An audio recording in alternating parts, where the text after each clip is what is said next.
Welcome, ladies and gentlemen, to Corner Bible Study. My name is Joshua, and I'm one quarter of what you usually get when you tune in. However, we're taking a couple weeks vacation, and so I'm doing a couple things special. First off, I'm going to read you the Declaration of Independence, as this video is dropping on July 2nd, and as I ask you to be in your own Bible study, as we are in a Bible study, then I am also asking you on July 4th, take some time, read the Declaration of Independence for yourselves, and understand what happened in America's history that made America start.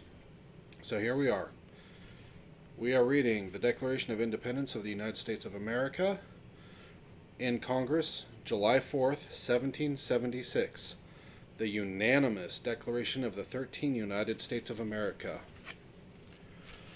When in the course of human events it becomes necessary for one people to dissolve the political bands which have connected them with another, and to assume among the powers of the earth the separate and equal station to which the laws of nature and of nature's God entitle them, a decent respect to the opinions of mankind requires that they should declare the causes which impel them to the separation.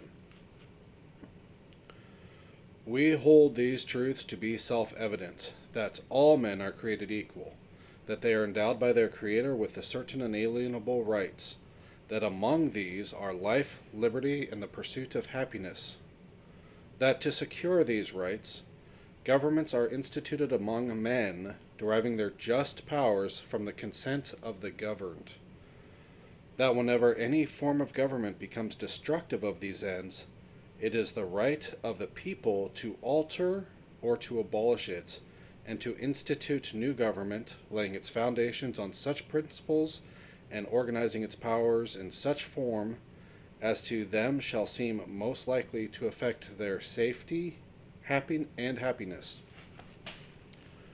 Prudence, indeed, will dictate that governments long established should not be changed for light and transient causes.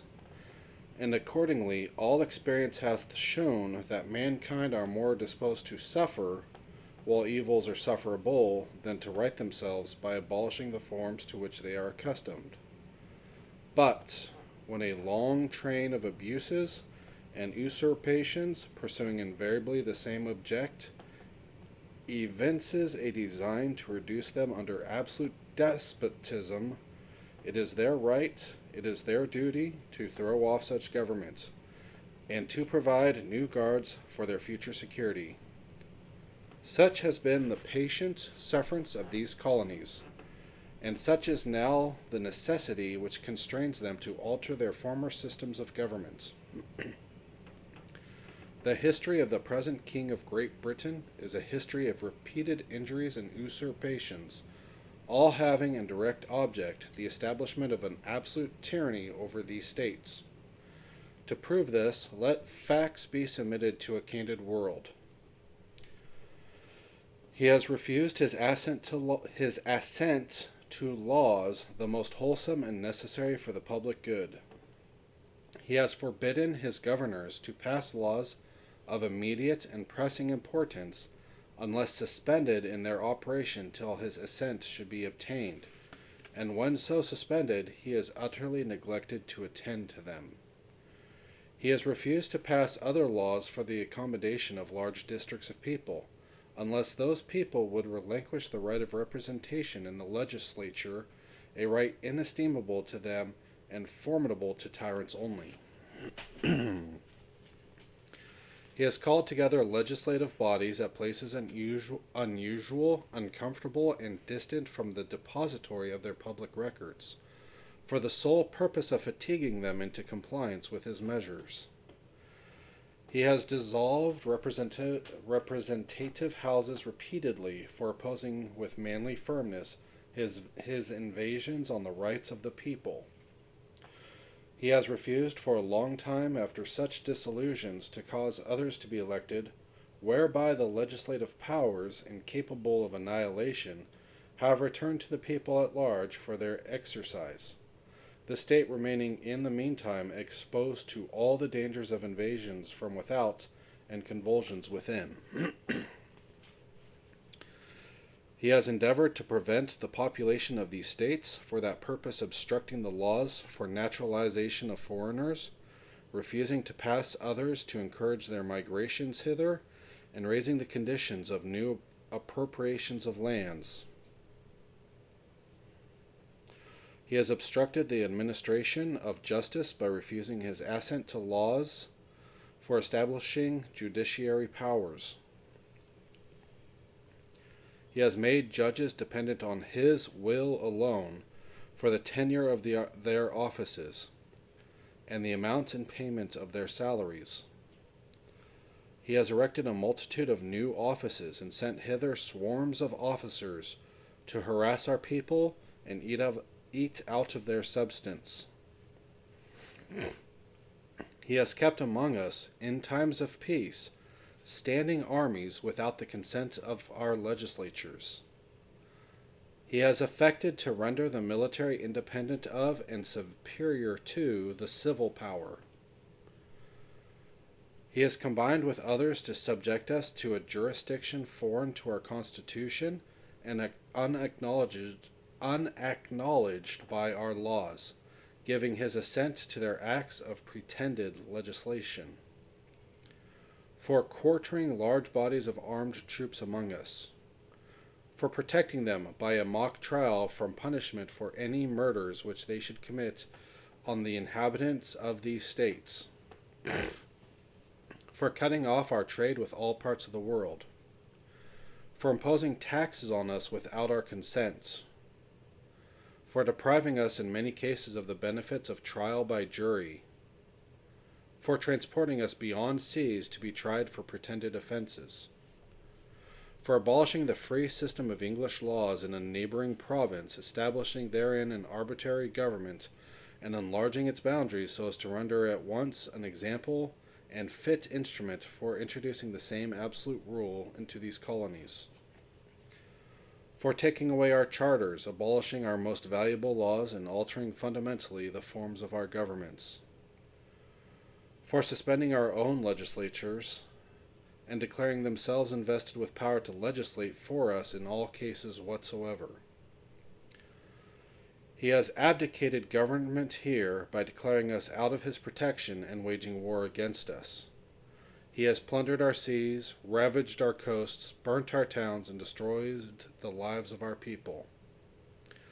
He is at this time transporting large armies of foreign mercenaries to complete the works of death, desolation, and tyranny, already begun with circumstances of cruelty and perfidy scarcely unparalleled in the most barbarous ages, and totally unworthy the head of a civilized nation.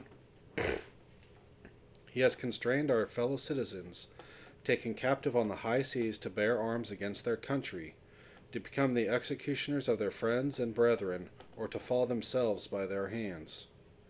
He has excited domestic insurrections among us, and has endeavored to bring on the inhabitants of our frontiers the merciless Indian savages, whose known rule of warfare is an undistinguishable destruction of all ages, sexes, and conditions. In every stage of these oppressions we have petitioned for redress in the most humble terms. Our repeated petitions have been answered only by repeated injury. A prince whose character is thus marked by every act which may define a tyrant is unfit to be the ruler of a free people. Nor have we been wanting in attentions to our British brethren. We have warned them from time to time of attempts by their legislator to extend an unwarrantable jurisdiction over us. We have reminded them of the circumstances of our emigration and settlement here. We have appealed to their native justice and magnanimity, and we have conjured them by the ties of our common kindred to disavow these usurpations, which would inevitably interrupt our connections and correspondence. They, too, have been deaf to the voice of justice and consanguinity. We must therefore acquiesce in the necessity which denounces our separation, and hold them, as we hold the rest of mankind, enemies in wars, in peace friends. Therefore, the representatives of the United States of America in General Congress, assembled, appealing to the Supreme Judge of the world for the rectitude of our intentions, do, in the name and by the authority of the good people of these colonies, solemnly publish and declare that these united colonies are and of right ought to be free and independent states, that they are absolved from all allegiance to the British Crown, and that all political connection between them and the state of Great Britain is and ought to be totally dissolved, and that as free and independent states they have full power to levy war, conclude peace, contract alliances, establish commerce, and to do all other acts and things which independent states may of right do. And for the support of this declaration, with a firm reliance on their protection of divine providence, we mutually pledge to each other our lives, our fortunes, and our sacred honor. Signed, from New Hampshire, Josiah Bartlett, William Whipple, Matthew Thornton. From Massachusetts, John Hancock, Samuel Adams, John Adams, Robert Treat Payne, Elbridge Gerry. From Rhode Island, Stephen Hopkins, William Ellery. Connecticut, Roger Sherman, Samuel Huntington, William Williams, Oliver Wolcott. New York, William Floyd, Philip Livingston, Francis Lewis, Lewis Morris. New Jersey, Richard Stockton, John Witherspoon, Francis Hopkinson, John Hart, Abraham Clark. Pennsylvania, Robert Morris, Benjamin Rush, Benjamin Franklin, John Morton, George Clymer, James Smith, George Taylor, James Wilson, George Ross. From Delaware, Caesar Rodney, George Reed, Thomas McKean. From Maryland, Samuel Chase, William Peka, Thomas Stone, Charles Carroll of Carrollton. From Virginia, George Wythe, Richard Henry Lee, Thomas Jefferson, Benjamin Harrison, Thomas Nelson, Jr., Francis Lightfoot Lee, Carter Braxton. From North Carolina, William Hooper, Joseph Hughes, John Penn. From South Carolina, Edward Rutledge, Thomas Hayward, Jr., Thomas Lynch, Jr., Arthur Middleton. From Georgia, Button Gwinnett, Lyman Hall, George Walton. Sorry, ladies and gentlemen, about the difficulties in reading this. There are a lot of big words, and it was written for the common farmer 200 years ago. Let that sink in. Thank you very much for your time, and I hope you have a great week and a great July 4th. Happy Independence Day.